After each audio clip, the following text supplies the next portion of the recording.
રામ રામ ને હર હર મહાદેવ। તો સવાર સવારમાં જો આપણે કોફી ને ચા ને રોટલી ને કરવાની છે। તો હાલો કીધું પહેલાં રોટલી કરી નાખું ને પછી કોફી કરું, એટલે કોફી ઠરે નહીં। રોટલી તો ડબ્બામાં રાખી દે એટલે વાંધો નહીં। ના અમારે કારા કૂતરો આવી ગયો જેવો ખાવા, તમે તો એને બિસ્કિટ દઈ દઉં ને તો એ ખાઈ લે કીધો। તો એ બિસ્કિટ દીધો તો એ તો જો આમ જો જમીનમાં દાટવા ગયો, એટલે મેં બધા બિસ્કિટ લઈ લીધા। મેં કીધું આ એવા ખોટો, મેં કીધું તું અનાજ જમીનમાં દાટો છો, મેં કીધું એમ કરીને મેં બધા બિસ્કિટ લઈને પછી રાખી દીધા। અને પછી મેં બનાવી નાખી કોફી। તો કોફી બનાવીને રાખી દઉં ને પછી છોકરા ઉઠશે ને ત્યારે ચાય બનાવી, તો ચાય બનાવીને રાખી દીધી। જુઓ કોફી ને ચાય ને આપણું થઈ ગયો છે ને। અત્યારે તો આપણે થેલીવાળું દૂધ વાપરીએ છીએ, કેમ કે અત્યારે દૂધ એવો ગાયને અમારે વહુ ગઈ છે, એટલે પતિદેવ ગયા હતા ભચાવ, તો જો ગાય સારું રંજકો અને ચરો ને આવો બધો મકાઈને લઈ આવ્યા છે ને ભરામણી સારું લોટ પણ લઈ આવ્યા છે। ગોરાણીમાં લોટ દેવા જવાનું છે ને જમવાનું આપણું બની ગયો છે।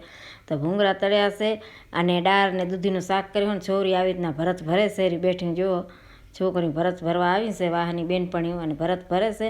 અને પછી સાંજના પછી ઢોકળાનો પ્રોગ્રામ હતો, એટલે લીલી ચટણી કરી નાખી છે ને ઢોકળા બનાવવા મેળ દીધા છે અને એક ડીશ બની ગઈ છે। અને વિડીયો હવે ગમતો હોય ને તો લાઇક છે ને સબસ્ક્રાઈબ કરી નાખતા જાઓ। હમણાં ઘણા દી થયા તમે સબસ્ક્રાઈબ હચોડો કર્યો નથી, તો સબસ્ક્રાઈબ કરી નાખો ને આ જુઓ આપણું જમવાનું છે। તો ઢોકળાને આપણા બની ગયા છે અને અમારા ભાઈ ગરમ ગરમ ખાય છે રા।